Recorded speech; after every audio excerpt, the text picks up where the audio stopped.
and then something else sort of floating down.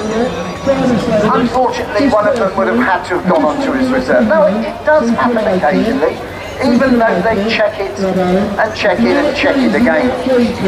I mean, when you're sitting aboard the aircraft, the person behind you is checking your pin, checking all the things that you can't see. Now the team leader has just given clear live drop.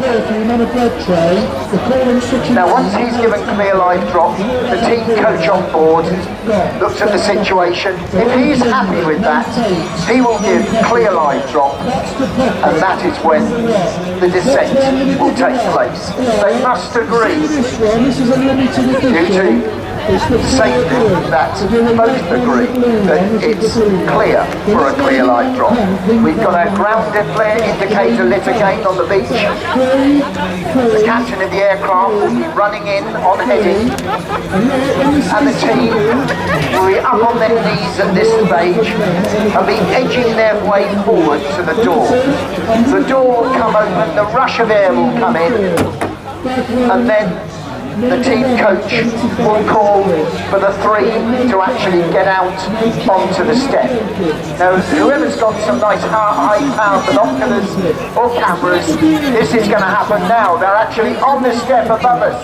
Three of them holding on the side of that aircraft. The coach is hanging out backwards. The others are clinging into the doorway, waiting for the team coach to call for the jump itself.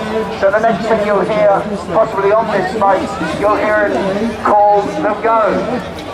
So any moment now, and they're out of the aircraft, into free fall at 120 miles an hour, tracking across the sky, and then they all pull their parachutes together. Now you'll hear the team coach actually talking to his team. Much like the red arrows, he will tell them to go left, to go right, to get into that stack of the Royal Air Force Falcons. They're checking their parachutes at this stage to make sure they can fly them to the ground.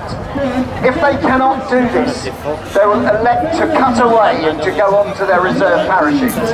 However, they've decided to stay together. They're tracking in now, in above the team coach. The ones at the very top of the stack are the newcomers to the team. They're in their first year. It's very much the hardest spot to be in. Halfway down the stack are our second years, and right at the very bottom are the third years, and those that have qualified and will leave the team to become those free fall parachute instructors to train our special forces. So into that stack of the Royal Air Force Falcons. The Falcons are the only parachute team in the world to actually perform a loose stack, not a contact stack. So turning round, the coach, I'll put the coach on now.